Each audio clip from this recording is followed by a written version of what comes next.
¿Qué ha habido, gente? ¿Cómo están? Bienvenidos de regreso a su podcast creativo. El día de hoy tenemos un invitado muy especial, un español.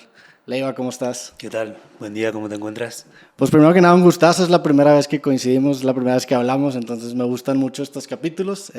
Soy muy fan de tu trabajo. Muchas gracias. Este creativo surgió después de la plática que tuve con Jimena Sariñana, que me estabas contando que fuiste a cenar con ella después, ¿no?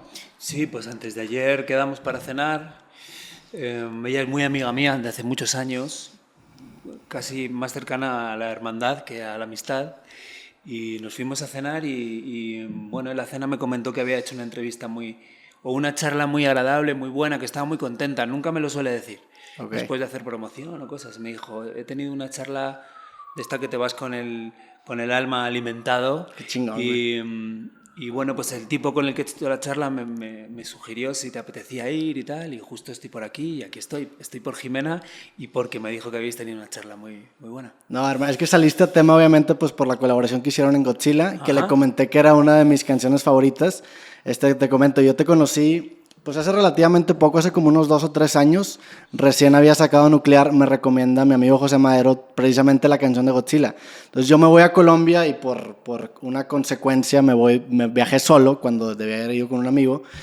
Y tu disco fue como el soundtrack de todo mi viaje y te me tatuaste muy cabrón y desde ahí me empezó a gustar muchísimo tu música. Maravilla. Y especialmente este último disco Nuclear que se me hizo increíble. De hecho lo pedí por Amazon de Monterrey, donde vivo yo, en España, no sé dónde estaba. ¿Lo tienes físico? Sí, se tardó como 6 meses en llegar porque se atravesó la pandemia, pero ya llegó. ¿Y cuál tienes? ¿Tienes el formato? Sí, el que tiene las tarjetas. Uy, qué Que maravilla. digo, es increíble. Me gustaría empezar por aquí la plática. Platícame un poco del disco Nuclear. El formato tan artesanal que tiene tanto físicamente el disco como también las canciones que están muy... Pues es como un diseño más minimalista, sónicamente hablando, ¿no? Que enfatiza mucho, como que le pone el escenario a las letras. Bueno, sí, conforme uno se va haciendo más mayor en el oficio de la música, que yo este año cumplo 20 años desde que grabé mi primer disco. Y si el único aprendizaje que puedo decir, o de alguna manera lo que he ido identificando como algo muy claro, es que conforme pasan los años, menos es más en la música, en la producción, en las canciones, en la ejecución, en la artesanía de las canciones. Consiste, desde mi punto de vista, en ir despojándote de elementos, ¿no? Claro. Y creo que Nuclear es el disco donde menos elementos hay, donde más importancia hay en los textos, donde todo tiene más espacio, el texto tiene mucho espacio, hay tan poquitos instrumentos que todo tiene un espacio muy grande, ¿no? Y bueno, pues esa artesanía y esos poquitos elementos siempre quise trasladarlos en el empaque, ¿no? En el formato, en el traje, en la edición física, ¿no? Que sí. Me parece como muy romántico en estos tiempos que hubiera una edición física, ¿no? Cuando ahora mismo los tiempos van por otro lado. Yo tengo una pandilla de amigos de mi barrio desde que somos pequeños, que son una comunidad de artistas que se llaman Boa Mistura, que realmente su disciplina es otra, ¿no? Ellos hacen como intervenciones solidarias por el mundo, pintan edificios enormes y consiste en que ellos van a los pueblos más necesitados del mundo, generalmente Latinoamérica, y hacen intervenciones con toda la gente del barrio, pintan edificios enormes para generar comunidad y para generar un espacio donde se trabaje en equipo. Pero ellos, aparte de hacer eso, pues hacen mis discos. Yo deposito mis canciones en ellos durante unos meses, les dejo el disco en la mesa y les digo, hacedme una propuesta. ¿Cuál es el universo que vosotros veis de Nuclear? Y vinieron con unos sobrecitos de té. Sí. Y me propusieron en su día lo del corazón decapado de Nuclear y me parece una maravilla. La verdad es que es una maravilla lo que hicieron. Sí, vi que sacaste un documental en tu canal de YouTube como explicando eso y se me hizo bien cabrón y a raíz de ese video lo compré. Ellos hacen todos tus discos, o sea, sí. no tengo físico, nada más ese último. Sé que el de Monstruos eres tú de chiquito, ¿no? Sí. De Karateka, cinta blanca. Sí, sí, ¿Ellos hacen la propuesta visual de todos los discos? Sí, ellos hacen la propuesta visual de todos los discos y también de los discos de mi anterior banda. Yo tenía una banda que se llamaba Pereza, Sí, sí. y ellos también hacían los discos de Pereza. O sea, siempre hicieron los artes de mis discos por una cuestión sentimental y de amistad y de hermandad, pero tengo la suerte de ponerlo en manos de gente que no son diseñadores gráficos, ellos son artistas. Es decir, mi próximo disco lo pondré en sus manos y me pueden ofrecer cualquier cosa. Son casi performance lo que ellos ofrecen. No, sí se nota. Y algo que me gusta también mucho de tu carrera es que siento que aprovechas todos los elementos para enfatizar mucho más el mensaje que quiere dar la canción. O a veces le das otra dimensión. Digo, en el caso específico del disco se nota, es una pieza de arte y en ese caso fue una colaboración. Pero también tus videos musicales, o sea, tus videos musicales son muy poderosos. Tienes varios videos que te quedas, y eso lo hacías desde Pereza, ¿no? Tienes esta canción, la de, creo que se llama Margot, que pues es una mujer masturbándose, que son piezas muy poderosas que complementan y le dan como otra dimensión a la canción. ¿Qué tanto te clavas en eso o qué tanto es una colaboración con artistas? Bueno, para mí es una oportunidad. Mi oficio me da la oportunidad de trabajar con gente de otras disciplinas. No solamente por un fin, sino para mí es muy importante disfrutar del trayecto. Entonces, en este oficio de la música, donde tienes que hacer una portada de un disco, tienes que hacer un videoclip, es una oportunidad increíble para poder sentarte con artistas y que te puedan aportar su mirada de tu propia obra. Eso para mí es un grandísimo lujo, ¿no? Que alguien te haga una proposición sobre tu propia obra a la que tú nunca llegarías, ¿no? Y creo que los vídeos es una maravillosa oportunidad para contar historias, y a mí me gusta mucho que el vídeo tenga importancia y que se cuente una historia, ¿no? Sí. Y siempre me he rodeado de gente que tiene un universo particular. Es verdad que no son vídeos estándar, es verdad que yo casi nunca salgo en los vídeos, pero me parece una oportunidad genial para encontrar a gente interesante que te pueda aportar otra cosa, ¿no? Sí, muchas veces, aunque no tenga mucho que ver lo que se dice en el video con la canción, como que ese choque genera una tensión que genera una interpretación diferente, ¿no? O sea, le da un mensaje muy poderoso a las canciones en conjunto con el video. ¿Cómo es tu proceso creativo? En el disco Nuclear pues sale una parte en el que pones tus notas de voz que se me hicieron increíbles. Digo, en una nota hasta sale el perro ladrando y lo callas al final. ¿Cómo es el proceso? O sea, ¿cómo nace una canción? ¿Nace de una idea que después se desenvuelve y genera la letra o nace una melodía? ¿Cómo es eso? Bueno, en los tiempos que corren ahora mismo, donde todo el mundo muestra su intimidad públicamente en las redes sociales, a mí se me ocurría hacerlo de una manera más artística, ¿no? Yo, que no soy muy dado a compartir mi vida en las redes sociales, por el momento no es algo que me nazca, ¿no? Sí. Me parecía una manera bonita de hacerlo a través de las canciones, ¿no? Yo pensaba, yo que no pongo en las redes sociales lo que desayuno o dónde estoy, pensaba que una manera bonita era explicarle a la gente cómo empieza una canción, ¿no? Dónde empieza una canción, la primera fotografía de una canción. Por eso decidí editar probablemente el primer disco de la historia, que es grabado en un teléfono, ¿no? Sí.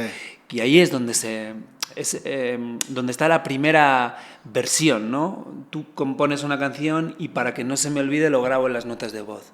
Pues me parecía muy bonito mostrarle al mundo cuál es la primera fotografía de una canción y luego en qué se convierte, ¿no? Claro.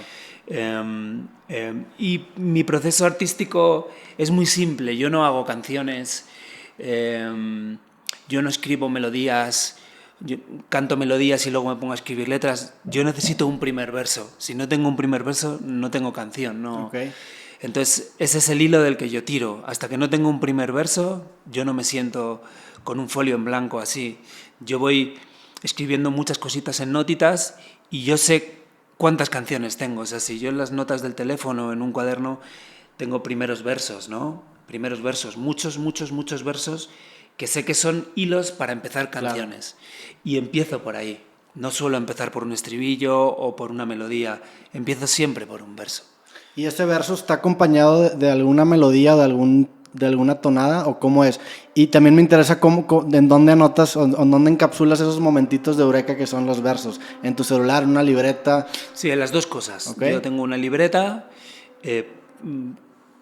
pero no siempre tengo la libreta encima. Cuando no tengo la libreta encima, lo apunto en las notitas del teléfono, ¿no? Casi siempre ese verso va acompañado de una musicalidad que no necesariamente la tengo que generar con una guitarra. Hay veces que voy por la calle y tengo un verso que dice, no sé, ¿dónde dormirá esta noche? Le querría preguntar para no apoyar mi cuerpo encima, ¿no? Godzilla. Esa fue la línea que desencadenó Sí, Godzilla, ok. sí, porque en Godzilla, para mí la idea de Godzilla era, era una idea muy gráfica, ¿no? Era tratar de explicar en una canción cuando tú echas mucho de menos a alguien, ya sea tu compañero, tu compañera sentimental, tu papá, tu mamá, tu amigo. Me gustaba mucho imaginar que esa persona habitaba dentro de ti y pululaba por tus órganos, ¿no? Sí. Entonces se me hacía muy bonito pensar que cuando echas de menos a alguien está dentro de ti, está como por tus órganos, y por las noches tú le preguntas a esa persona en qué lado te vas a poner para yo al dormir no aplastarte. Sí. Y esa era la idea de Godzilla, ¿no? Yo tenía ese verso. Y ese verso iba acompañado de una melodía con una métrica, suele ir acompañado de una melodía con una métrica, y de ahí empiezo a tirar y ahí nacen las canciones. Yo sé en un verso cuándo hay canción y cuándo no. Eso lo tengo muy identificado. ¿Sentiste que, ahorita hablabas de la idea de que menos es más? ¿Sientes tú que en general la creatividad empieza siendo simples, en el paso intermedio se vuelve complicado y ya después regresa a una simplicidad, pero ahora considerando la complejidad que involucró esa etapa intermedia? O sea, ¿sentiste tú ese, pues sí, digo, llevas ya mucho tiempo de trayectoria, ese como back to basics en el sentido de vamos a empezar a depurar? Bueno, hay muchas maneras de hacerlo. Ayer, por ejemplo, ayer por la mañana estuve con Marian Rus que es arreglista aquí, Sí. y con Jimena, y vi, por ejemplo, cómo estaban armando una canción que Jimena estaba escribiendo para una película o un documental. Y entonces estuve viendo, me fui ahí a Panorama, al estudio, a ver cómo empezaban de cero. Me gusta mucho ver cómo se empieza de cero, ¿no? Por dónde parten la grabación la gente.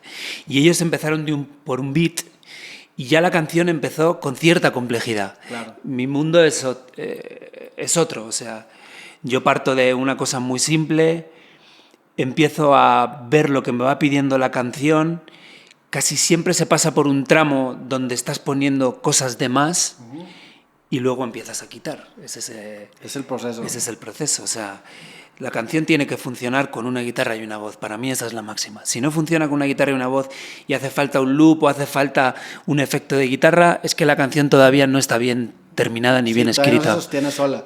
Se me hace bien interesante eso porque en tu caso, digo, en el caso de Rusi y de Jimena, a lo mejor en ese caso era un beat, en tu caso a lo mejor es una letra, pero tienes que tener como una cancha que bajo esa cancha empiezas a jugar y después la empiezas a desarrollar, ¿no? O sea, tienes que tener como las reglas del juego, Sí. que en tu caso es esta línea, pero te ha pasado que a veces a lo mejor crece la canción y esa cancha no la acabas usando, o sea, esa línea principal no la acabas usando.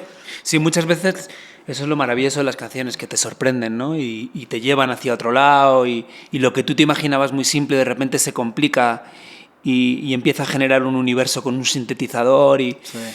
Es maravilloso el proceso. El proceso empieza casi siempre igual y termina casi siempre diferente a lo que tú te imaginas, ¿no? Y eso es maravilloso. Pero yo sí que creo que la canción tiene que llegar al estudio sosteniéndose por sí sola y sin la necesidad de vestirla con nada. Claro. Ya luego te pones a disfrutar, pero la canción tiene que tener una entidad propia donde no necesite de nada externo. Suele ser mi máxima a la hora de meterme en un estudio. Que es esa prueba, es la que le haces con guitarra y voz, ¿no? Sí, con guitarra y voz, o con voz, o con un sonido de una mesa y poder cantarla, pero la canción tiene que sostenerse bajo mínimos. Si no, siento que no está todavía bien terminada. En la parte lírica, ¿cuáles son tus influencias? Vi que en una entrevista, creo que en Monstruos, comentaste mucho que te identificabas con Woody Allen por la parte hipocondríaca. Sí. Y pues en el disco Monstruos es muy evidente, pero en general, ¿de dónde sacas tu inspiración? ¿De películas? ¿Qué consumes? ¿Qué te gusta? Bueno, me gustan, o sea, a nivel lírico, por lo general me interesa, volviendo a lo básico, por lo general me interesan las imágenes muy cotidianas, Okay. y los poetas muy cotidianos, y los escritores de canciones muy cotidianas, y los directores de películas cotidianas. Es decir, para mí los grandes hallazgos de las composiciones se encuentran pues en una pestañita que está dentro de este vaso de agua, y esa imagen digo, uy, ahí hay canción, ¿no? Claro. Más que en una cosa muy grande, ¿no? Y por ejemplo, una de las personas que más me inspira, aprendo, leo, empiezo a entender cuál es su universo, cómo conjuga las palabras. O sea, para mí, mi gran maestro de la composición de una canción es Leonard Cohen. Él es... O sea, las imágenes que él pone sobre la mesa, cómo hace fácil cosas muy difíciles, ¿no? Cómo él explica que cuando todo se agrieta, en el fondo se agrieta porque es por el único lugar por donde puede volver a penetrar la luz. Sí. Eso que parece una... Hay que escribirlos, es muy... Claro. Entonces él encuentra imágenes muy simples en cosas complejas. Y para mí él es el... Bueno, en el que siempre me fijo, siempre compro libros traducidos, leo, siempre tengo un libro en la mesa cuando estoy escribiendo de Leonard Cohen. Siempre está él presente en mi vida a la hora de escribir porque me ha enseñado mucho. Sí, ¿haces tú la prueba de que tus letras también se puedan sostener sin música? Porque tú también eres muy bueno haciendo eso y la neta por eso me gusta y me interesa tu trabajo. Me gusta mucho también, hay un güey que se llama John K. Samson, que es de una banda que se llama The Wicked, una banda canadiense. ¿Lo conozco? Y él también resalta mucho esa cotidianidad que muchas veces pues esconde un universo infinito y pues creo que muchas veces las cosas tan simples son las que te hacen relacionar con más gente, pues porque todo el mundo se identifica. Sí. Entonces, y lo que me hace más interesante de este güey es que yo me compré su libro de lyrics y las letras se pueden mantener sin la parte musical. Sí. Creo que también pasa con las tuyas. ¿Eso lo haces conscientemente? Sí, o sea, bueno. Si intentas divorciar y hacer que se sostengan solas de la música. Bueno, ese es un proceso que siempre hay que hacer. Siempre recomiendo hacer, o por lo menos yo siempre hago, ¿no? En medio de la composición tú ya llega un momento que tú estás muy trabado con el universo música y letra, ¿no? Tú ya estás pensando en un todo. Y hay un ejercicio que hay que hacer en un momento dado que es leer la canción en alto. Uh-huh. Y ahí se ve al toque cuando hay versos que son paja, que son versos que no tienen que estar, cuando hay palabras que no son. Cantadas a veces suenan bien, pero cuando lo lees en alto, ahí identificas lo que es y lo que no es. Claro. Eso siempre lo hago. Entonces casi siempre se pueden leer y suenan bien leídas. Eso está chingón, digo, creo que obviamente en la música al leer pues, tus propios versos funciona, pero también con cualquier pensamiento abstracto a la hora de verbalizarlo le notas como esos detallitos. Digo, por algo decía, creo que Lacan, que la palabra mata la cosa. O sea, tienes como esta sensación abstracta y cuando la verbalizas tienes la capacidad de limitarla, de construirla y poder atacar. Supongo que en la música debe ser muy catártico. Y también decía Tim Ferriss que el escribir era como congelar tus pensamientos y precisamente ver los detallitos y también expresar la forma o expresar las cosas de la forma más simple posible. Me da mucho la impresión de que tú haces eso porque tienes versos incluso que se mantienen por sí solos. O sea, te he citado mucho en mis podcasts y por eso también te quería... Bueno, muchas gracias. O sea, te agradezco mucho. Te cito, por ejemplo, con la que dices que no existen tumbas para dos. Ah, sí, ¿por qué no existen tumbas de dos? Esa la he citado bastante. También te cito mucho con una frase que dice en Breaking Bad de fue una rara pérdida del anonimato, que me identifico mucho con eso. Y bueno, ya que estamos en ese tema, me gustaría profundizar más. He visto que dices tú que el reconocimiento, más que ser un fin, fue una consecuencia de la música y siempre lo viste así. Uh-huh. ¿Cómo fue para ti o cómo lidias con haber recibido ya ese reconocimiento? ¿Extrañas un poco ese anonimato? ¿Es refrescante, por ejemplo, venir a países como México o en su caso Argentina, en donde no tienes ese mismo pues, pegue y como revalorar las cosas? Sí, bueno, indudablemente todo tiene un peaje, ¿no? En la vida. Nosotros somos un grupo minúsculo en el mundo que vivimos de lo que nos gusta. Minúsculo. O sea, sí, claro. La fortuna que tenemos de levantarnos por la mañana y ir al local, enchufar una guitarra y tocar con amigos y ganarte la vida es algo tan, no sé, tan incalculable, ¿no? El valor que tiene, que obviamente tiene su peaje, ¿no? Yo empecé en la música por pura necesidad vital, ¿no? Era algo que quería tocar con amigos, montar una banda, poder contar mis cosas, ¿no? Para mí fue muy revelador el día que descubrí que se podían escribir canciones y contar tus cosas por esa vía, ¿no? Eso para mí fue muy revelador. Dije, wow, he encontrado un vehículo para contar cosas que quizás no sea capaz de contarlas, ¿no? De otra manera, ¿no? Y bueno, yo nunca me visualicé tocando en grandes sitios, o sea, las cosas han ido ocurriendo. Obviamente uno soñaba con tocar una banda y que hubiera gente que pagara por verte o que estuviera cantando tus canciones, ¿no? Pero fue una cosa que ha ido sucediendo, ¿no? Y por el camino, obviamente, pues vas dejando cosas, ¿no? Cuando uno tiene un proyecto con cierta relevancia, y eso genera una popularidad, y esa popularidad genera una pérdida de anonimato, y esa pérdida de anonimato genera una pérdida de libertad, Claro. matemáticamente. Obviamente tienes facilidades en la vida, ¿no? Y suele ir acompañado de que las cosas te van bien, pero se te acotan mucho las libertades. A los que venimos de la calle, de un barrio de vida normal, pues esa observación de todo el mundo, y que tú no conozcas a la gente, que la gente te conozca, que la gente tenga un juicio de ti sin que tú sepas sus nombres, pues a mí personalmente me costó mucho, porque a mí me pilló la popularidad siendo muy jovencito, con pereza. Yo tenía 23 años. Y de repente se nos hacía muy difícil pasar por los institutos, pasar por los centros comerciales, pasar por los cines, pasar por Malasaña, que es el barrio donde siempre he estado, ¿no? Y bueno, a mí me hice una digestión complicada, ¿no? Y poco a poco pues he ido ahí asimilándolo y es una... No me puedo quejar, Claro. Sería injusto quejarme, pero no soy un disfrutón de la fama ni de la popularidad. A mí me ha quitado cosas, ¿no? Entonces, obviamente la he buscado viajando a otros países y haciendo música en otros países. Vengo a México, últimamente vengo mucho a México y paso meses aquí. Alquilo mi bicicleta, me voy a tocar, voy por el mundo y nadie me conoce. Sí. Me paran una vez cada 2 días, ¿no? Entonces eso pues me devuelve muchas cosas, ¿no? Me devuelve mucha normalidad y me hace sentir, me conecta mucho. Yo llego a una cena o una comida y me gusta mucho que me pregunten, ¿cómo te llamas? Me llamo Miguel, ¿a qué te dedicas? Pues hago música y ahí se queda. No digo, mira, yo soy un músico de España que he grabado. No, Sí, hago no música. ¿Y tú qué profundizas. haces? Yo, no sé, pues trabajo en lo que sea, o soy pintora, y se genera una charla de cero. Claro. No se genera una charla conociendo, teniendo un juicio sobre... Entonces esto a mí me viene muy bien. Yo vengo a otros países a hacer música y a conocer gente porque me alimenta el alma. Y en la parte del anonimato, no necesariamente en la parte social, sino en la parte artística, en el sentido de, por ejemplo, pues tienes ya una carrera muy grande con Pereza y tanto como solista. A la hora de hacer un nuevo disco, el hecho de tener de presente todos esos discos, extrañas, o sea, sientes que ya no te puedes experimentar tan libremente porque ya tienes una carrera consolidada, o cómo te blindas de eso, o sea, una imagen construida.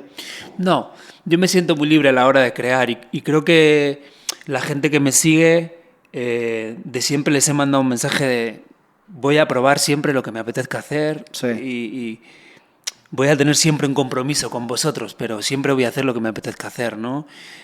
O sea que no me siento atado a las fórmulas de mis viejas canciones o a la dimensión de mi estatus, principalmente porque yo ya viví hacer así, verticalmente. O sea, es decir, cuando en Pereza nos separamos, el último concierto tocamos, había 25.000 personas, 8 meses después yo estaba sacando mi primer disco fuera de Pereza y había 285 personas en una sala en Burgos. Sí. Pasé de 25.000 a 285. Al día siguiente toqué en Vitoria y había 180.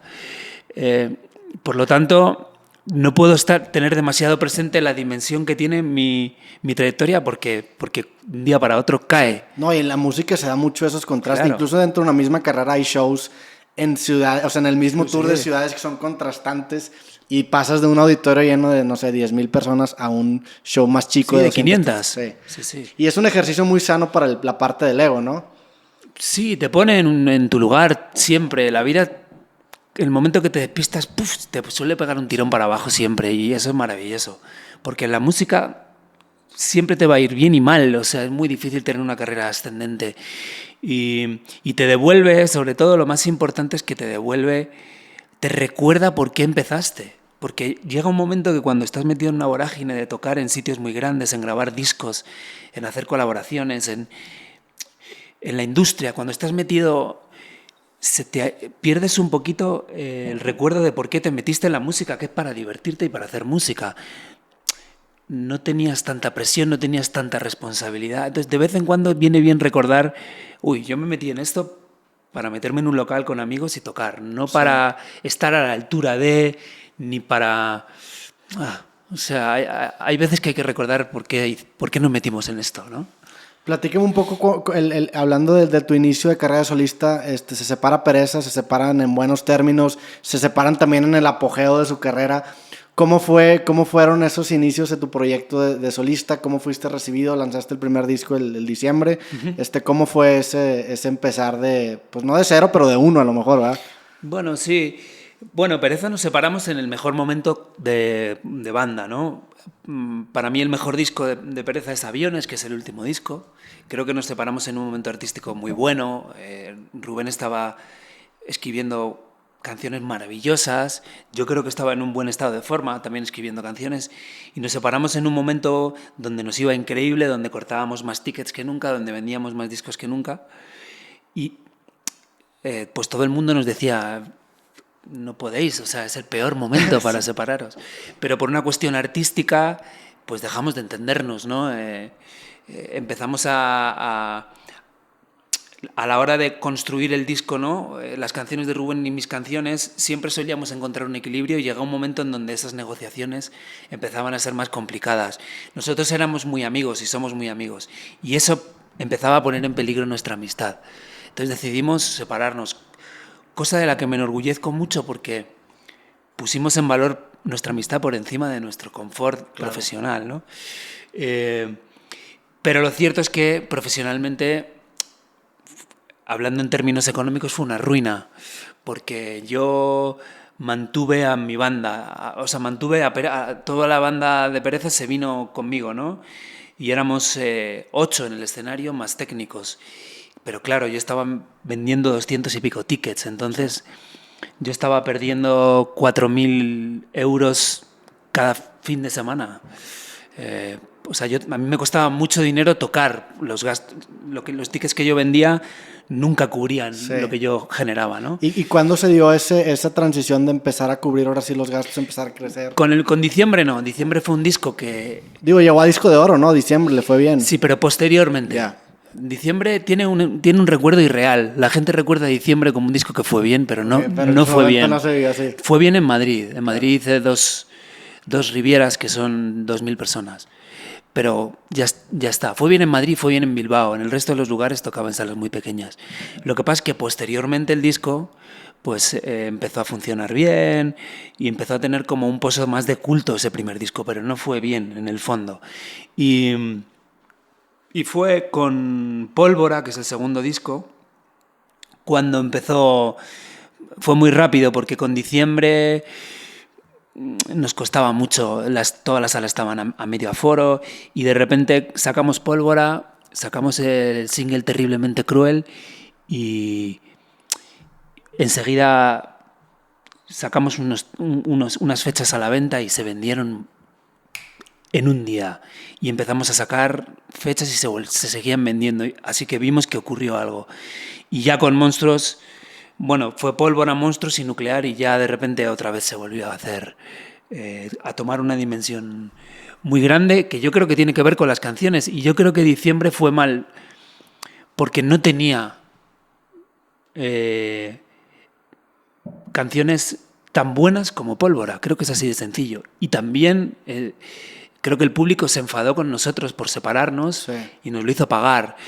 Y es normal, ¿no?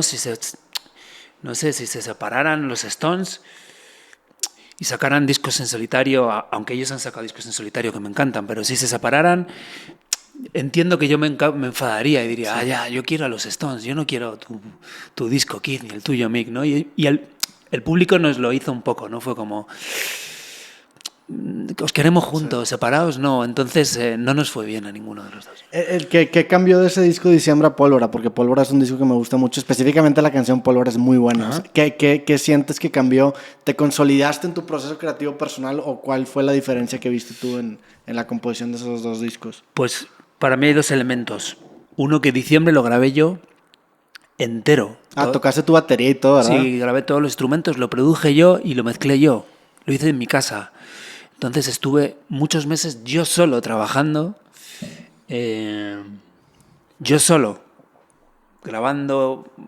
Enloquecí un poco en esa época. Sí. Se me juntó que me separé de una pareja que llevábamos muchos años, de Michelle, nos separamos Michelle y yo, nos separamos Pereza y me obsesioné mucho con la composición, me encerré mucho y no tuve nunca una opinión externa. Sí. Me blindé mucho y eso fue en contra de la calidad del disco. Entonces, primero creo que Diciembre tiene Vis a Vis y tiene 2 o 3 canciones que creo que están muy bien, Sí, pero sí. creo que es peor disco que Pólvora. Creo que Pólvora, las canciones son mejores, están más inspiradas y me puse a trabajar con un productor que es Carlos Raya y tuve una opinión de fuera y me hizo crecer. Sí, creo que muchas veces te encierras o estás tan cerca del árbol que te olvidas del bosque y necesitas esa opinión externa. Sí. ¿Sientes tú que entonces el diciembre fue como la antítesis de trabajar en equipo, de pereza, y luego el Pólvora vino a sintetizar un poco y a balancear lo que hiciste independiente y solista, pero también necesitas esa opinión externa, ¿no? Bueno, con Diciembre es el único disco que he sentido que es mi disco en solitario. Con Pólvora volví a sentir una banda. Okay. Con Pólvora volví a armar una banda y se volvió a convertir en un proyecto común. Diciembre era como mi disco, tenía necesidad de contar mis cosas, grabarlo yo. Y yo creo que es peor disco, sinceramente.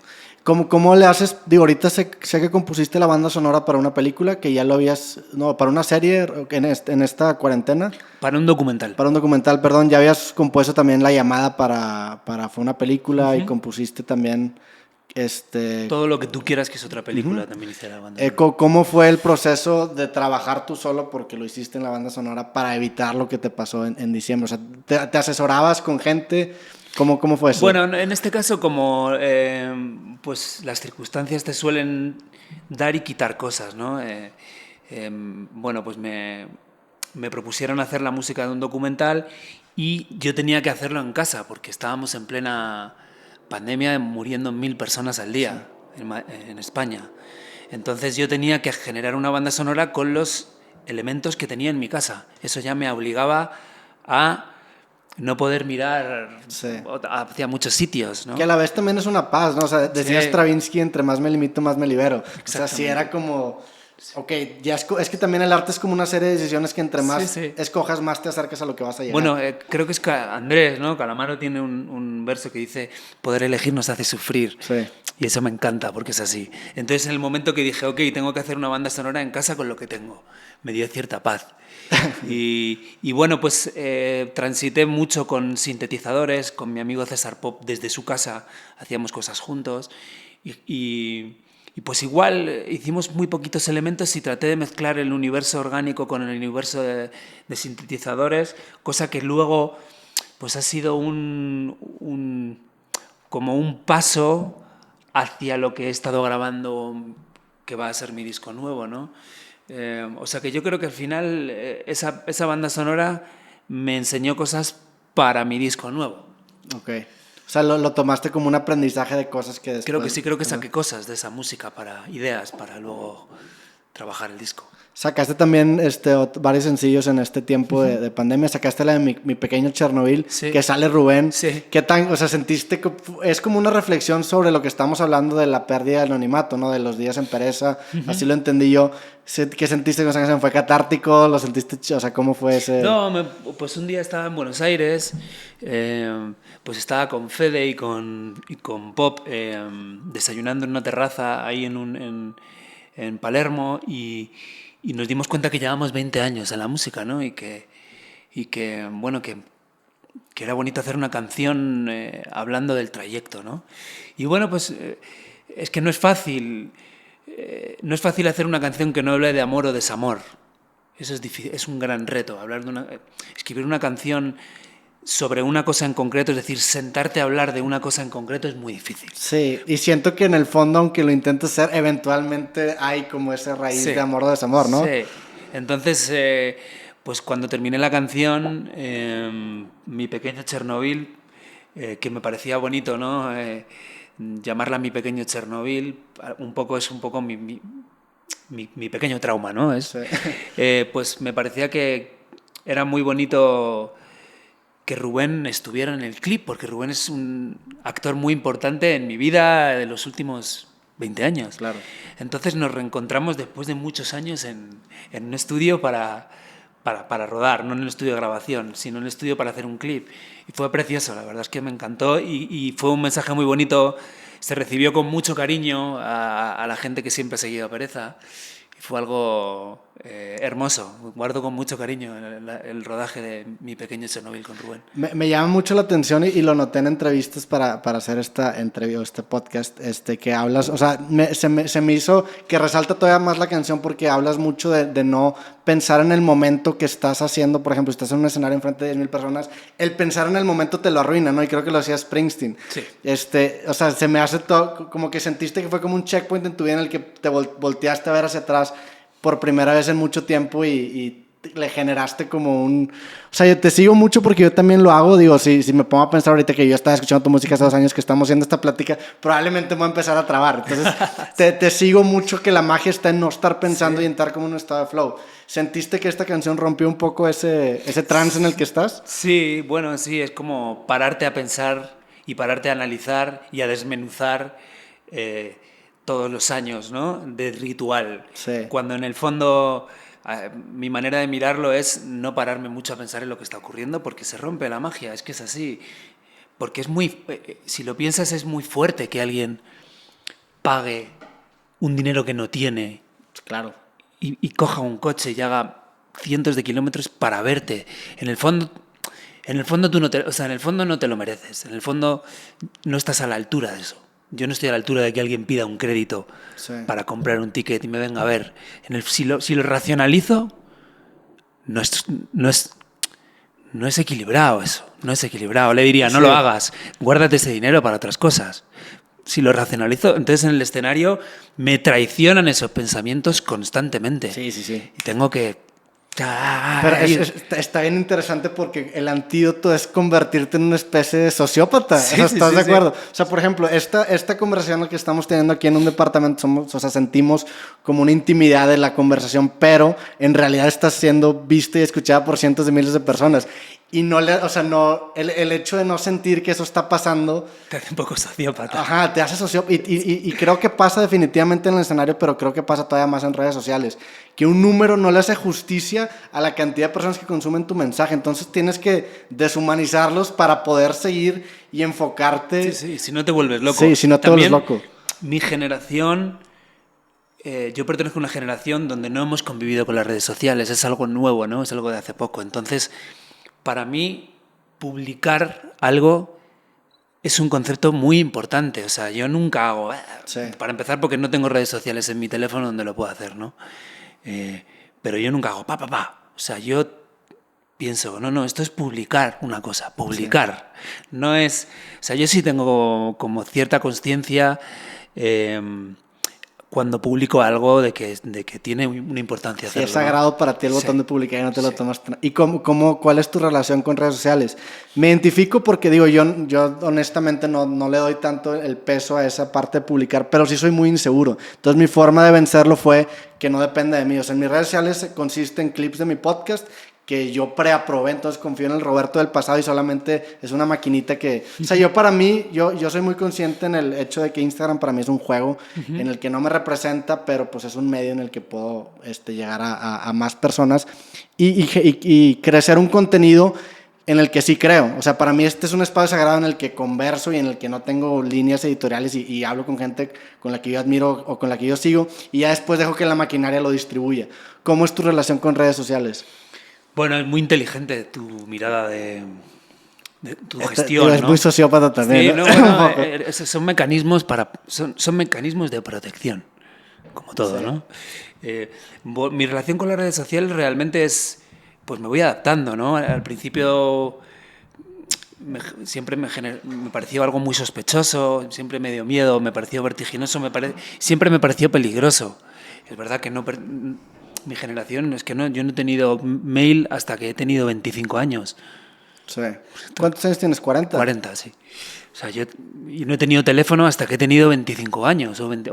Claro, entonces, teléfono móvil. Entonces, claro.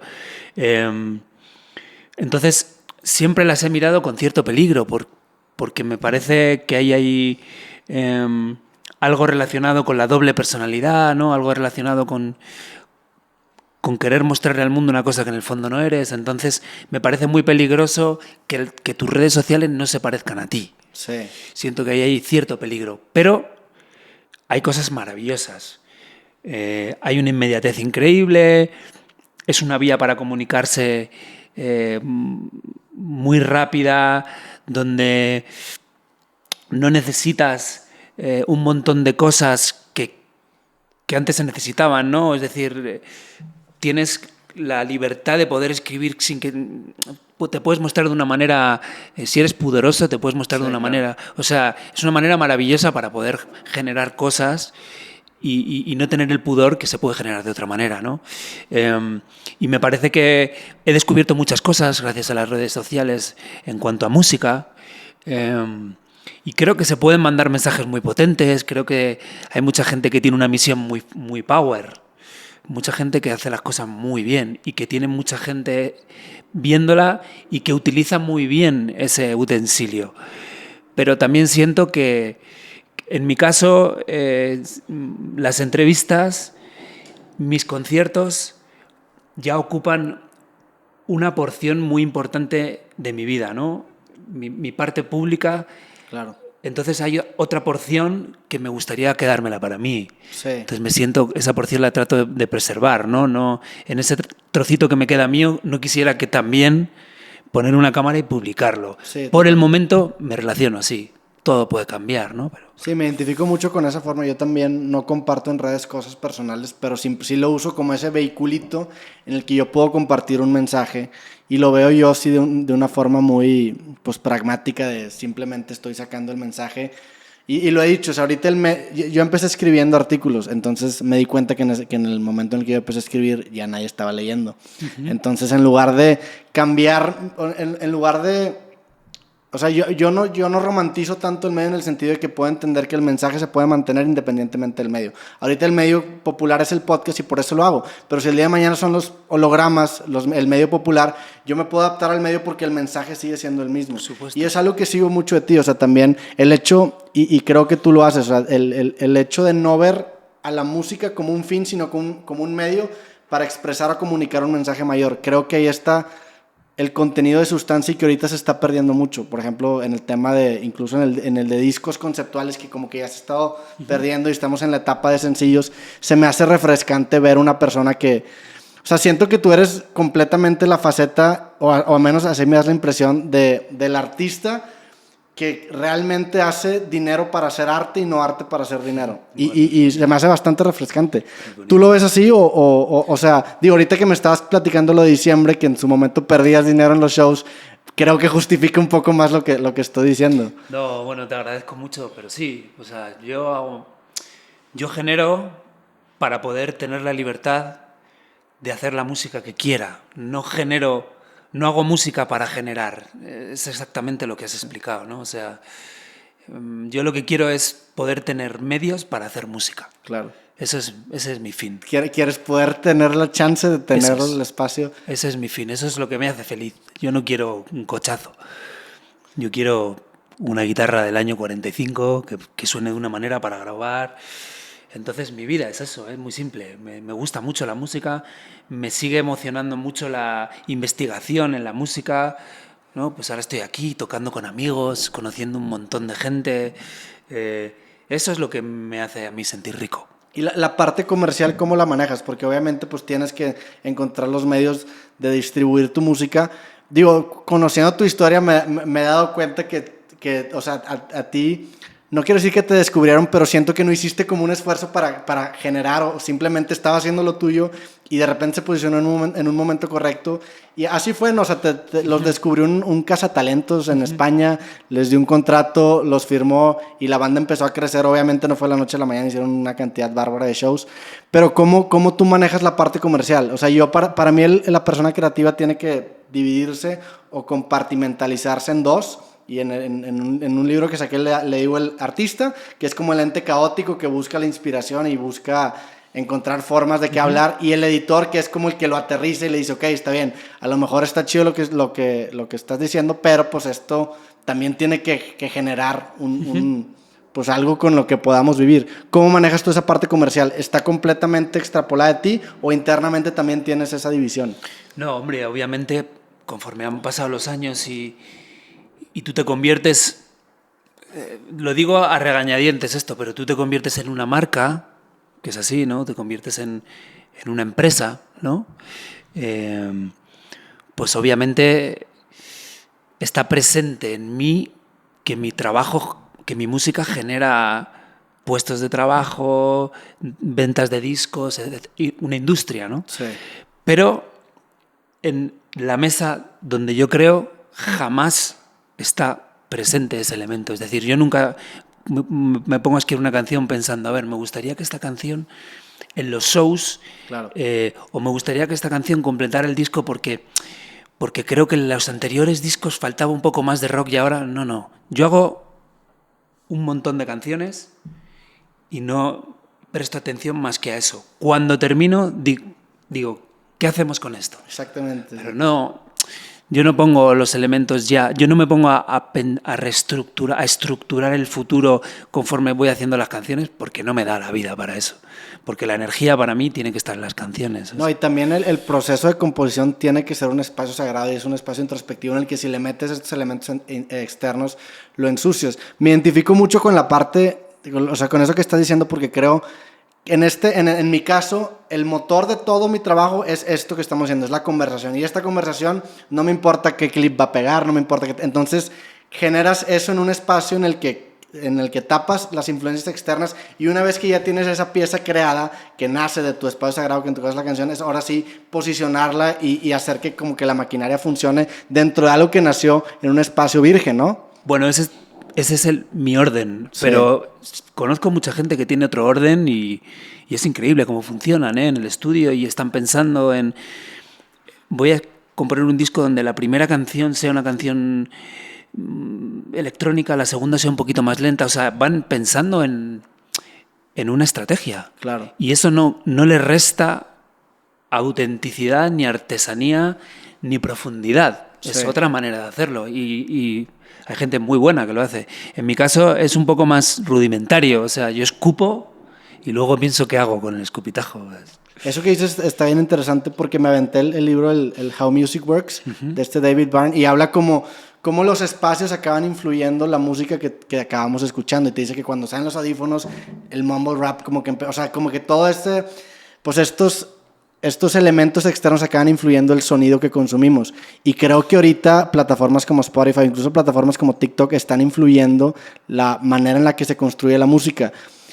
Y yo normalmente sí, no quiero decir que los veo menos, pero sí me da la impresión de que se empieza a generar música más desechable en el sentido que está más atado a una moda o se construye, por ejemplo, con base a un challenge de TikTok. O sea, que te delimitas, pero pues a fin de cuentas, ahorita que lo estoy diciendo me doy cuenta que es pues una canchita en la que tú estás jugando y dentro de eso creas como... Sí, yo no lo juzgo porque es muy interesante y porque las canciones necesitan de todo lo que está ocurriendo, ¿no? Y todas estas plataformas están generando nuevas músicas, es verdad que de consumo más rápido, sí, casi de comida rápida, pero cosas muy interesantes. O sea, yo cuando era pequeño y escuchaba, no sé, cualquier cosa, los Doors, ¿no? Un disco de Metallica, y mi padre decía, pero ¿qué es ese ruido, no?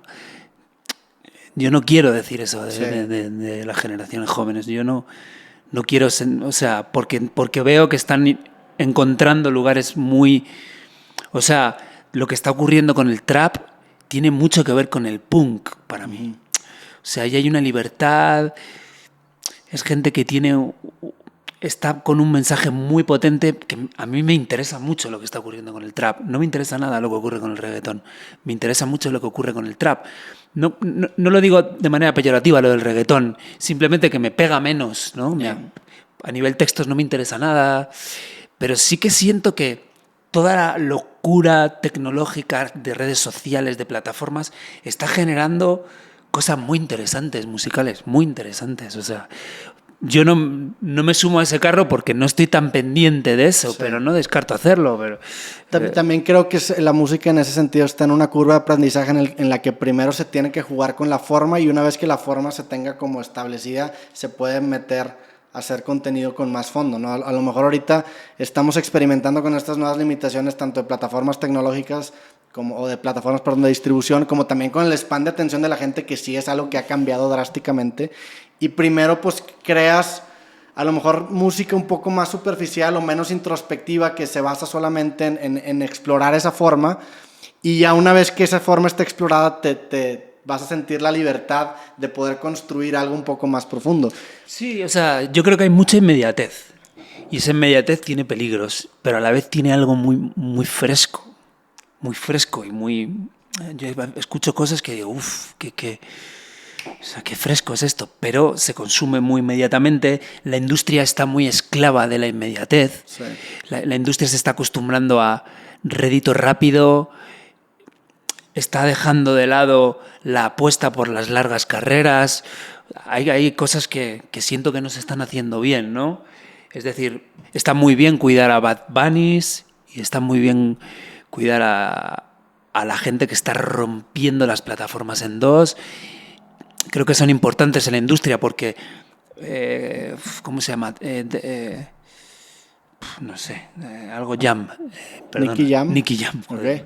Nicky Jam, ¿no? Y esta gente se está está reinventando el negocio de una manera muy brillante y muy inteligente. No hablo de la parte artística, hablo de la parte de la nueva forma de negocio. Sí. Y creo que están haciendo algo muy importante y muy interesante. Pero no pensemos que las bandas que siguen haciendo las cosas de otra manera, es como si se estuviera denostando un poco las viejas formas. Y eso no me gusta. Yo creo que desde arriba las grandes corporaciones tienen que seguir premiando a las carreras, yo qué sé, a los Dylans de ahora. Claro. No solamente poner el foco en la gente que hace ¡paf! Y automáticamente tiene millones de cosas. O sea, hay más maneras de hacer música. Pero también siento, digo, a lo mejor es algo muy a título personal, pero sí siento yo que se está perdiendo un poco la parte artesanal de las canciones y se está generando más. O sea, me ha tocado, por ejemplo, hacer entrevistas con productores que me dicen, pues puede venir conmigo cualquier persona y le hago una canción que probablemente sea un hit. O sea, ¿sientes tú que también se está perdiendo como esa parte artesanal de la música? Bueno. A lo mejor debería dividirse en la música en dos... O sea, ¿cómo ves eso? No, lo veo que está ocurriendo. O sea, hay un fenómeno que me genera mucha curiosidad, ¿no? Que es una cosa que está ocurriendo ahora, ¿no? Que es que hay 14 autores en una canción de reggaetón de 2 minutos y medio. Y hay 14 autores. Digo, ¿cómo? O sea, ¿cómo puede ser? ¿Qué aporta cada uno? Una palabra. O sea, entonces, hay una manera de construir música ahora que tiene mucho que ver con la fórmula y con... Es producción en masa. Sí, es producción en masa. O sea, y ellos tienen un talento que es generar hits de una manera muy rápida y de una manera muy brillante. Pero claro, ahí dejan muchas cosas en el camino. El valor está en el productor que hizo ese sistema, que es un sistema que escupe hits. Claro. O sea, mis respetos para el productor. Sí.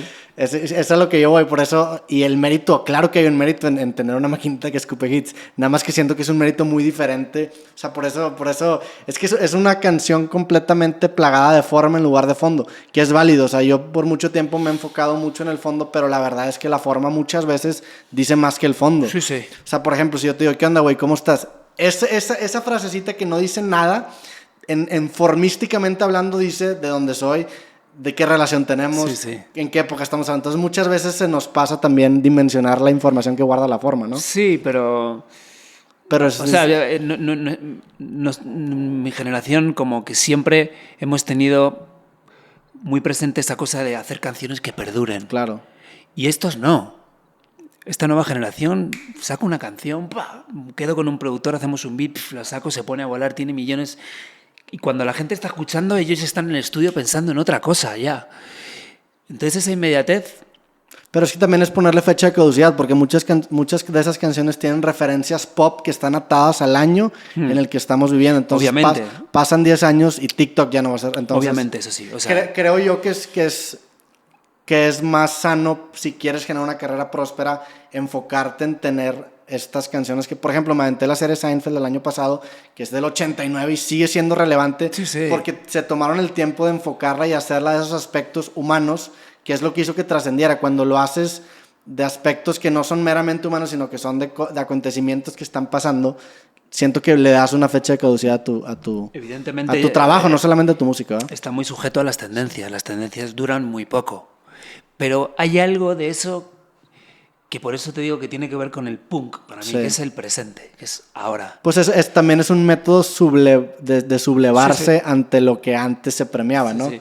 Por eso para mí en Sí. toda esta pequeña trampa hay cosas muy interesantes también, hay presente, hay gente muy, muy brillante. Ahora, tía, pues yo no me pongo un disco de Nicky Jam jamás, pero eso no quiere decir que no diga, uy, ese es muy algo. bueno, sí.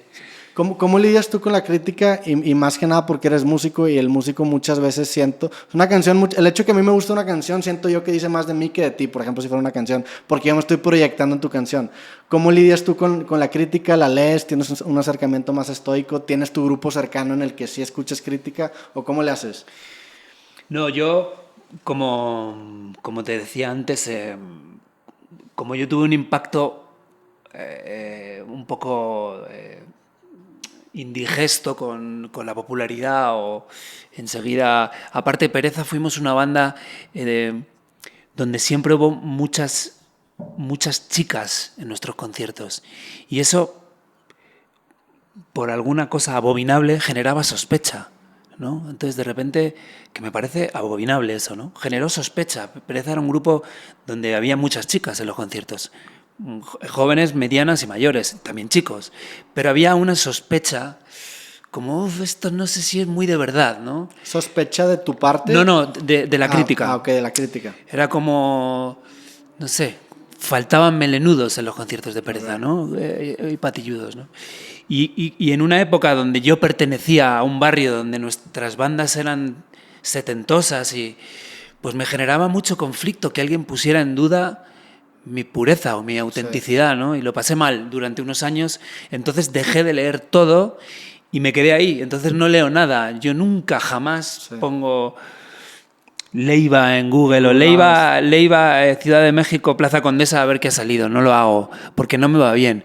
Porque si dicen que soy el mejor y dicen, este tío es el mejor artista que ha pasado por México en los últimos 20 años, no me lo voy a creer. Si dicen, este tío es una mierda, me lo voy a creer. ¿Entiendes? O sea, lo bueno nunca me lo voy a creer. Lo malo siempre voy a pensar que tienen razón. Sí. Entonces no me hace bien leerlo, no lo leo. Es verdad que mi hermano, Juancho, mi amigo César Pop, son gente que, o sea, yo tengo como 3 o 4 personas que pongo mi obra a su disposición para que me digan cosas incómodas. Y son en los que confío. Si un crítico hay algo mío que no le interesa, ya no me hace daño, sí, porque yo sé que hay muchos elementos que no son estrictamente musicales para hacer una crítica, ¿no? Y hay muchos prejuicios, y es verdad que desde que Pereza terminó, la crítica me ha tratado muy bien, pero no, como te digo, sí, es así. Prefieres no abrir la puerta. No, es tan sencillo como que cuando dicen algo bueno mío, digo, nah, ya será menos. Y cuando dicen algo malo, digo, tienen razón. Eso me llama mucho la atención, esa faceta de tu personalidad, porque también vi en una entrevista que dijiste que no te gustaba ser muy feliz, sino que te gustaba la felicidad moderada. Sí. Y yo te sigo muy cabrón, o sea, yo con un amigo tengo un sistema de que de repente le digo, oye, ¿cómo andas? Y es un sistema de 1 a 100 y mi sweet spot es 85. Le digo, güey, si estoy en 90, el siguiente día me da cruda de felicidad. Sí, sí. Y de que estaba muy feliz y como que me caigo mal. O sea, y lo veo reflejado también en el sentido de que dices, pues si alguien me dice está chida, como que no me lo creo, pero la crítica como la recibes. ¿Sientes también que eso es parte de que hayas entrado tú en un proceso de mejora continua, el hecho de que tú seas tan duro con tu propia crítica o que gravites más hacia eso, hacia ver los defectitos en lugar de los aciertos? Sí, eso es una cosa de mi personalidad. Y me ocurre mucho y me he dado cuenta en vídeos, o sea, cuando se han grabado cosas en camerinos, en el backstage, después de un show, casi siempre, se me oye un comentario a mí que estoy diciendo algo del show. O sea, ¿no? Típico vídeo en un teléfono que la gente está brindando. ¡Uah! Yo siempre se suele oír que estoy con un músico diciendo, oye, aquí hemos corrido. Y digo, no puede ser. Sí. No puede ser. Entonces, bueno, estoy tratando de depurarlo, pero es una es una pequeña desgracia que tengo, porque también me ocurre con relaciones, ¿no? Que es poner el foco en lo que falta, Sí. no en lo que funciona. Y eso es una putada para vivir. Y eso me ocurre. Probablemente me haga mejorar, probablemente me haga ser más fino profesionalmente, pero me hace más infeliz. O sea que estoy intentando equilibrarlo. ¿Te consideras una persona muy racional? ¿Eres espiritual? ¿Cómo es tu personalidad? O sea, tu forma de resolver o lidiar con la realidad. No, soy una persona racional y soy una persona en la que habita un niño. Soy una persona muy conectada con mi infancia. Me gustan las cosas muy simples, tengo razonamientos muy infantiles y tengo mucho sentido de la lealtad. Entonces mi manera de gestionar las cosas siempre está bajo esos conceptos, ¿no? Mi conexión con la infancia y mi sentido de la lealtad con mi familia y con mis amigos. Ese es mi mecanismo de protección. Y sí que tengo un lado espiritual, sí que lo he trabajado ahí en épocas de mi vida, y sí que cada vez me conecto más con la montaña. O sea, realmente estoy empezando a tener una relación con la montaña casi cósmica. Okay. ¿Crees en algún dios? ¿Eres No. un hombre de fe o no? No. En mi casa nunca hemos sido creyentes. Y bueno, pues eso queda, ¿no? Cuando uno se cría en un entorno donde las cosas se reflexionan de una manera, eso tiene un pozo. Y yo no soy creyente. Sin embargo, no creo en la institución de la religión. O sea, no creo. O sea, el Vaticano me parece una institución peligrosa. Pero, sin embargo, entiendo mucho la fe de las personas. Claro. La entiendo, la comprendo. Comprendo la fe religiosa, o sea, la comprendo. Pero no la practico. Hay un libro que precisamente lo leí porque sale en la película de Annie Hall de Woody Allen, que están en una tienda de libros y Annie Hall agarra un libro de gatos y el personaje de Woody Allen le dice, no leas esto, le da un libro. Le puse pausa a la película y leí ese libro, se llama La negación de la muerte de Ernest Becker. Y es un libro increíble en el que te dice que el ser humano tiene esta neurosis por ser el único ser vivo consciente de su propia muerte, en el sentido de que tú sabes que te vas a morir y que el mundo va a seguir después de ti. Y, por ejemplo, a comparación de un perro que a lo mejor entiende que se va a morir, pero para él el universo se acaba, entonces ahí termina. Entonces el güey dice, y es un libro que lo leí por las razones incorrectas y lo leí por mamador, me atrevo a decirlo, pero que ha envejecido muy bien y la neta muchas veces recurro a él. Y eso es como una respuesta a Freud que dice que todo lo hacemos a grandes rasgos por una energía sexual. Él dice que todo lo hacemos por un miedo a la muerte. Entonces este güey dice que el ser humano tiene que resolver este dilema de la muerte porque tiene el potencial de volverse un neurótico. Entonces el güey dice que hay 3 formas de resolver este dilema con la que históricamente nos hemos engañado. Él dice que es la religión, en la que te venden esta narrativa de vida, que si la sigues al pie de la letra, llegas a la vida eterna y encuentras paz. También dice que el amor es una forma de negar la muerte en el sentido de que tú le adjudicas un sentido hasta divino a una persona o la diosificas y encuentras como una paz, o incluso el amor de tus hijos, que dices, yo me voy a morir, pero mi legado va a trascender. Sí. Y la tercera, que a mí se me hace la más noble, es el arte. Entonces el güey dice que el artista tiene la puñeta mental de que él se va a morir, pero lo van a recordar por su trabajo. Sí. Digo, el libro concluye bien triste y dice que al fin de cuentas las 3 son puñetas mentales, te vas a morir, nadie se va a acordar de ti porque ni siquiera va a existir nadie que te recuerde, pero tienes que encontrar como que esa formita. Y se me hace bien interesante el tema de la religión porque yo también soy mucho de la idea de que tienes que construir tu propia versión de tu religión. Sí, desde luego. Y lo importante no necesariamente es la historia que te cuentes, sino lo que esa historia te hace hacer, que es el valor epistémico. Entonces, a lo mejor yo creo en un Dios, a lo mejor yo no creo en un Dios, creo en una mochila o en un extintor. Y si a mí eso me hace ser mejor persona, lo importante es eso, el valor epistémico. Y se me hace bien sano tener como ese proceso introspectivo de crear, en tu caso es la montaña, pues sentido cósmico en algo. Encuentro sentido cósmico. Claro. Pero de verdad, no lo encuentro. Voy allí y me conecta con algo difícil de explicar. Sí. Con algo que me puede hacer llorar, según hablo. ¿Y caminas, corres? Camino. Desde hace muchos años ahí tengo amigos con los que me voy a la montaña, ahí nos ponemos nuestros retos de altura y vamos y... Es difícil de explicar, o sea, ahí me voy a un lugar donde yo casi nunca estoy en paz, casi nunca estoy en paz. Mi cabeza casi siempre me está haciendo preguntas que no siempre tienen respuestas.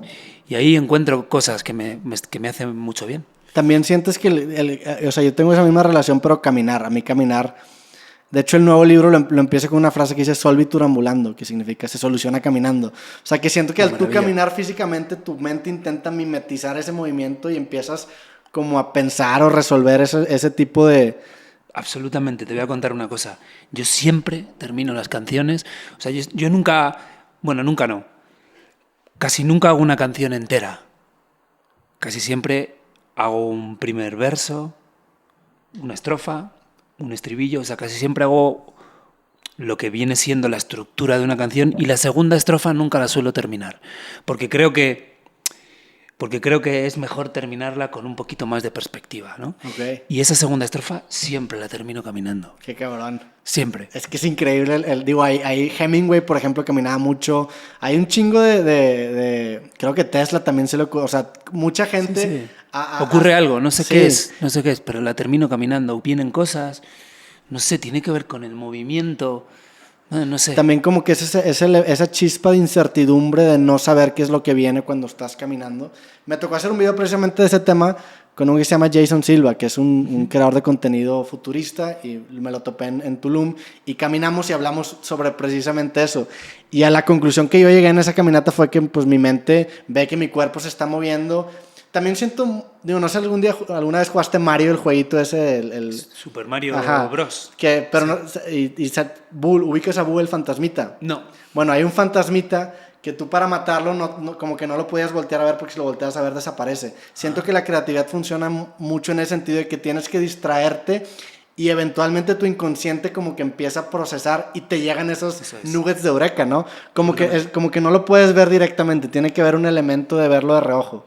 Absolutamente de acuerdo. Y caminar facilita eso. Es muy brillante lo que estás diciendo. Y nunca lo había escuchado con palabras. Sabía que ocurría, pero nunca lo había escuchado con palabras. Y es eso. Tienes que mirar de reojo, porque si lo miras directamente, a veces casi, o sea, es muy difícil que no salga. Que está chistoso porque es parecido a lo de que si reflexionas dentro del escenario, que estás en un escenario, pierde la magia. O sea, muchas veces es dejar que el estado de flow... Yo tomé clases de guitarra en línea hace algunos años y me quedé con una frase que decía mi maestro en línea, que no lo conozco, pero pues veía sus videos, que decía, the more you think, the more you stink. Entre más piensas, más apestas. Y aunque puede parecer un consejo no válido para muchas áreas de tu vida, para estas áreas que intentas manifestar algo que trasciende la razón, sí es bien válido como escuchar esos triggers o esas, no sé. Sí, sin duda. Ese procesito interno. Es un grandísimo consejo. Qué chingón, güey. No, pues muchas gracias. Oye, ¿y pues qué viene para ti? ¿En qué andas trabajando ahorita? Pues mira, recién terminé de grabar un disco aquí en México. El 70% lo grabé aquí, con Adanowski, produciendo, y con un montón de amigas y de artistas que me he ido cruzando durante todos estos años de gira y que me han ido impresionando mucho. O sea, realmente he hecho un disco escribiendo, pensando en un montón de artistas que me gustan mucho.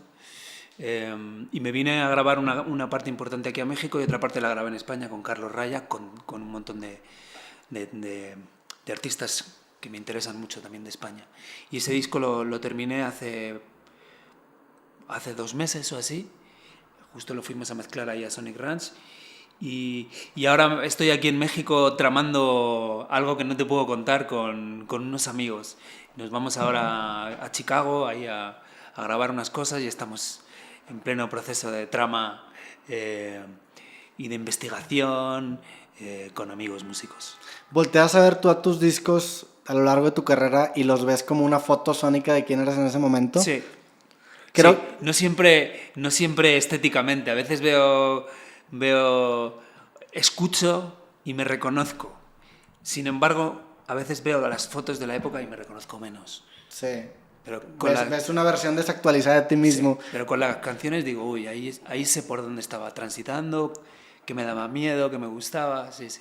Los discos son muy representativos. Mis canciones han sido tan autobiográficas que casi han sido un diario de mi vida. Sí, eso creo que es la forma, en mi parecer, más sana de ver cómo crear algo de cualquier ámbito artístico, porque muchas veces, a mí personalizándolo con mi libro, como que entraba en una etapa de perfeccionismo en el que todo el tiempo lo tenía que corregir, porque sentía que, y no sentía mi versión, o sea, yo estaba creciendo, entonces en lugar de verlo como un estatuto final de quién soy, es como una foto de quién era en ese momento, ¿no? El delimitar como, el tener ese sesgo de encuadre y decir, ok, este disco es el Eiva del 2008, sí, del 2009, te brinda una tranquilidad. ¿Cómo luchas tú con el perfeccionismo? O sea, ¿cuándo te das cuenta que ya terminaste? Yo con el perfeccionismo necesito ayuda. Yo no lo combato solo, no puedo combatirlo solo, porque es un bucle infinito. Sí. Entonces yo ahí o sea, yo soy productor, yo produzco discos. Sí, con la banda de tu hermano fuiste productor de varios proyectos, ¿o no? Sí, Y con pues el último disco de Joaquín Sabina. Sí. O sea, bueno, soy productor, ha sonado muy feo. Yo soy productor, no. Yo ejerzo de productor, ¿no? También lo viste tú como una consecuencia, fue algo que no buscaste, sí, ¿no? Como sí, que se empezó a dar. Ejerzo de productor de manera accidental, ¿no? Y esto me hace ver que la única manera para romper mi perfeccionismo es contar con ayuda externa. Es decir, yo solo en una obra puedo enloquecer como enloquecí con diciembre. Con diciembre enloquecí un poco. Sí, claro. Físicamente enloquecí un poco. Tuve unos trastornos de ansiedad muy graves que me ocasionaron problemas terapéuticos, porque me obsesioné mucho. Y entonces me di cuenta que yo, a la hora de crear en un estudio, necesito que alguien me ponga un tope, porque si no yo puedo hacer 18 millones de vueltas. ¿Y ese tope te lo tiene que poner siempre alguien externo o puede ser una fecha? O sea, ¿qué son esos topes? No, por lo general tiene que ser alguien externo. No, una fecha no. Por lo general tiene que ser alguien externo, ¿no? Es decir, que yo diga, lo tenemos, ¿no? Y que alguien me diga, lo tenemos. Sí. Y que yo confíe en esa persona. Porque yo diría, lo tenemos, ¿no? Bueno, no. Y sigo. Alguien me tiene que decir, Ley, esto está. Archivamos. Sí. Ahí entonces yo me voy tranquilo, porque alguien me ha dicho, lo tenemos. Si ese alguien no me lo dice, no lo tengo. ¿Y dentro del disco te regresas? O sea, una vez que terminas una canción, ¿terminaste la canción o te regresas? Es que siento yo que la trampa del perfeccionismo es que tu versión de lo perfecto se basa en tus experiencias vividas, entonces automáticamente, entre más pasan los días, se va moviendo como si fuera un arcoíris. Entonces lo que antes estaba perfecto, el día de mañana ya no, porque va a haber cambiado tantito. No, es como una trampa, ¿no? Pero te voy a explicar. Para mí es un alivio terminar una canción. Okay. Entonces no quiero volver a ese... O sea, mi proceso de composición es un proceso... ¿Catártico? Sí, incluso angustioso por mi personalidad perfeccionista, por la cantidad de cosas que hay que elegir, ¿no? Es un proceso que disfruto, pero no deja de ser un poco angustioso. Entonces, cuando yo termino una canción, siento alivio y eso me hace no querer volver. Sí. Yo termino una canción y digo, la tengo, me pongo a otra cosa. Yo no vuelvo a esa canción, o sea, la tengo. Cuando termino, la tengo y la archivo por una cuestión de salud mental. Okay. Básicamente. ¿Cómo fue el proceso con Sabina de colaborar? Estuviste un año con él colaborando, digo, han hecho colaboraciones, fuiste productor de su disco, ¿cómo fue esa dinámica? Bueno, pues un regalo de la vida, ¿no? Estos regalos que la vida te pone, que tú nunca hubieras osado a soñar, ¿no? Porque en el fondo el proyecto no era que Joaquín me propusiera una producción, que sí, obviamente Joaquín me llamó y me dijo, oye, Ley, quiero hacer un disco nuevo y quiero que seas tú el capitán y que me digas hacia dónde. ¿Sabes? Joaquín me dijo, quiero que tu mirada, dime hacia dónde tenemos que ir con mi disco nuevo, ¿no?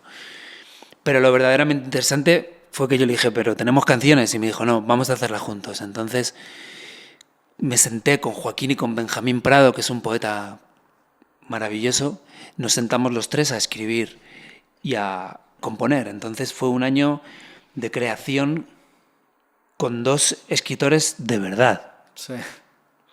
Entonces, claro, aprendí mucho, tuve mucha suerte y sigo aprendiendo, sigo escribiendo canciones con Joaquín. Hace poco hemos escrito una canción que hicimos para nuestro equipo, Partido a partido, el ¿no? Atlético de Madrid, y en ese proceso de composición me dijo que quería hacer otro disco conmigo, o sea que nos vamos a poner a escribir otro disco juntos para volver a hacerlo. Y bueno, pues es ver cómo funciona él, cómo escribe, ¿no? Es alucinante cómo él conoce las rimas, es decir, en un proceso de composición tú te sientas con Joaquín Sabina, o bueno, tú te sientas con alguien a componer y te pones a rimar con mesa o te pones a rimar con camarógrafo y te suena muy bien la palabra camarógrafo y dices, venga, vamos a buscar por ahí. Joaquín conoce casi el número de rimas que tiene Farola, casi el número de rimas que tiene Esquina, entonces él dice, Esquina tiene 3 o 4 muy buenas. Vamos. Okay, ya los tiene. Y algunas dicen, no sé, hay una palabra, dice, esta palabra vamos a eliminarla porque las rimas que suele tener son muy vulgares. Entonces, claro, Eso es una maestría es del una proceso maestría de composición. alucinante. Y bueno, y él me ha enseñado muchas cosas. Y disfruto mucho. Y se ha generado una sinergia perfecta, ¿no? Y es que yo aprendo mucho y soy muy curioso. Y él ha generado como en mí, como él me escucha y él me pregunta, que es una cosa muy loca que Joaquín me pregunte a mí. Es muy loco que Joaquín Sabina me pregunte. Yo, cuando me pregunta, sí, digo...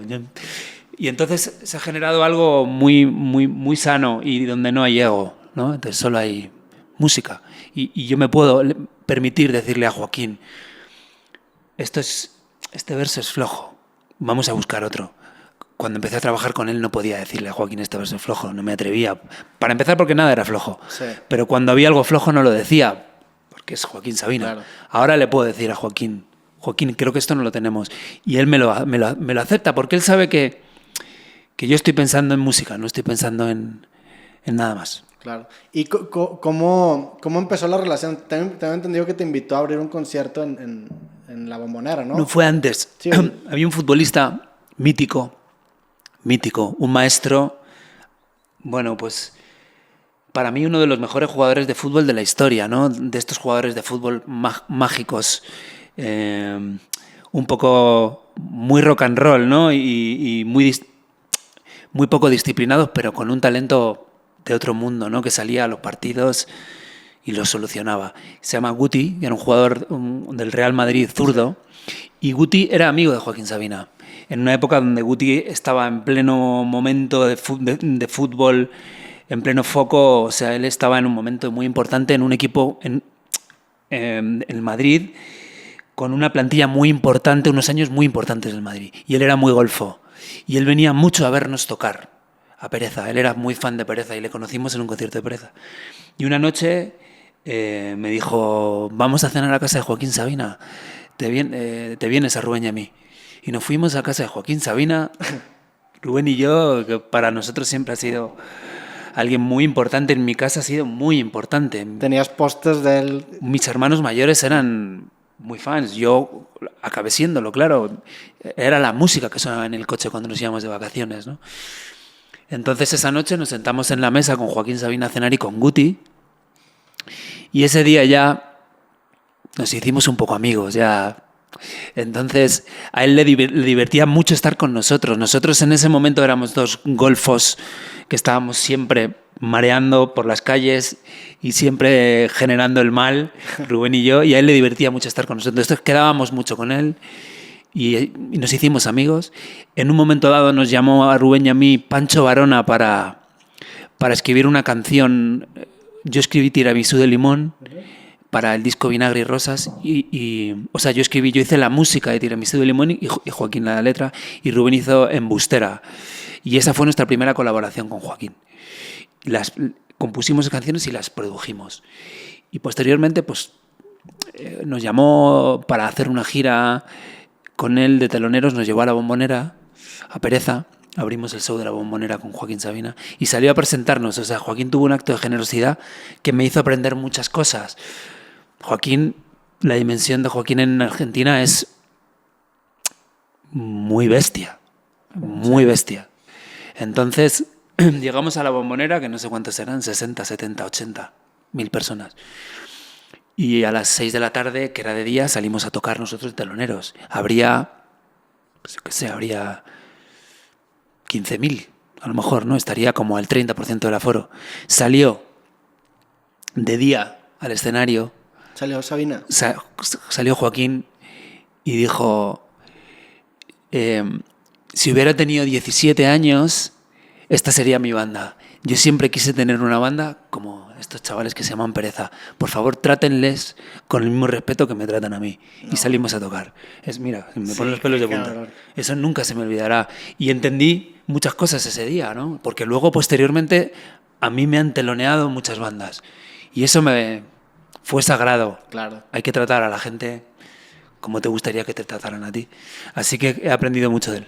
Eso se me queda mucho. Hay un discurso que me gusta mucho de una graduación que tiene un autor que se llama John Green, y él dice que te acabas quedando en la vida con los actos de bondad de la gente que no tenía que hacerlos. O sea, los actos dice act of kindness de la gente que no lo tenía que hacer, como que te acaban marcando mucho. Y sí, digo, me imagino que haber sido una experiencia increíble. Digo, ya para cerrar, porque ya vas ahorita a ensayar, ¿no? ¿Estás ensayando acá? Sí, voy a ir a tocar con unos amigos, sí. ¿Cuál es la influencia del fútbol en tu vida? O sea, veo que está muy presente, ya mencionaste el Guti, la Bombonera, creo que no sé si en la DM mencionas también una referencia futbolera, o sea, ¿qué relación llevas con el fútbol? ¿Qué parte juega en ti? ¿Es como una vena de escape o cómo es? No como aficionado, ¿no? Porque no soy un fanático del fútbol, pero... Digo, perdón que te interrumpa, pero empezaste a tocar guitarra porque jugabas fútbol y te lesionaste, ¿no? Sí, okay. Sí. O sea, desde la raíz hay como un... Sí, el fútbol es mi vida, ha sido mi vida, jugarlo ha sido mi vida desde niño.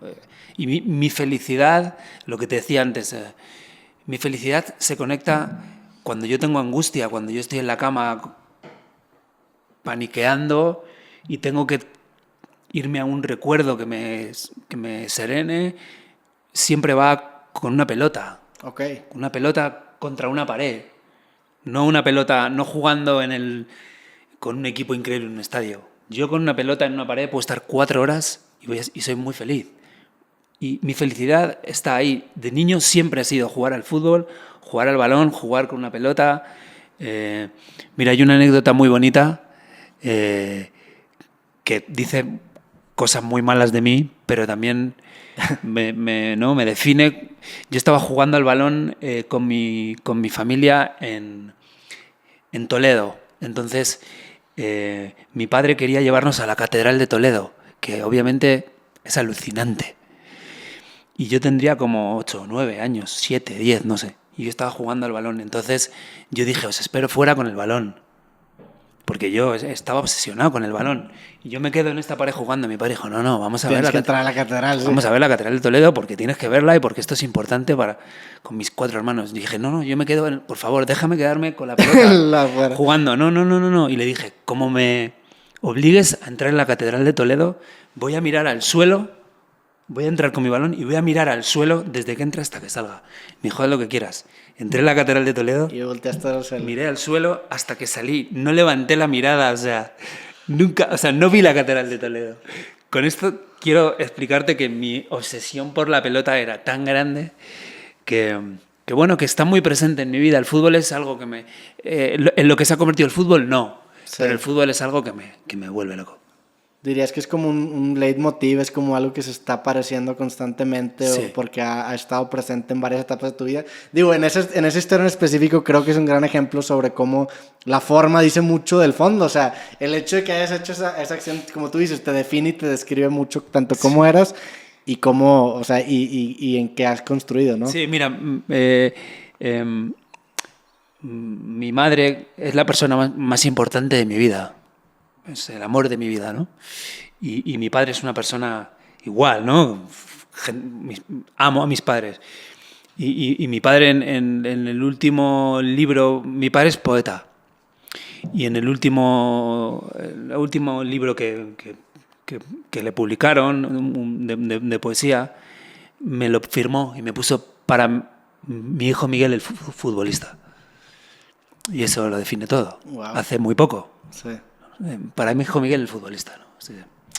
Entonces quiere decir que, claro, o sea, el fútbol está muy presente en mi vida. Tienes la esencia todavía Sí. de... Sí. Pues bueno, hermano, con esto terminamos. De verdad, muchísimas gracias por haber aceptado la invitación y haber venido al programa. De verdad, es un gusto. Igualmente ha sido una charla, pues como dices antes, ¿no? Ojalá le haya hecho justicia a la descripción de Jimena, que me puso la vara muy alta. No, y me llevo cosas y aprendo y escucho y dices, tienes reflexiones muy brillantes y me ha encantado conocerte y el gusto ha sido de los dos, ¿eh? Yo también he disfrutado mucho. No, hombre, de verdad un gusto y pues digo, tu música me encanta. Tienes bombas de repente en líneas que como no te esperas, o sea, eso es un efecto que noto mucho en tu música, que me quedo con frases que a lo mejor no son la parte central de una canción, pero se vuelven como un mantra.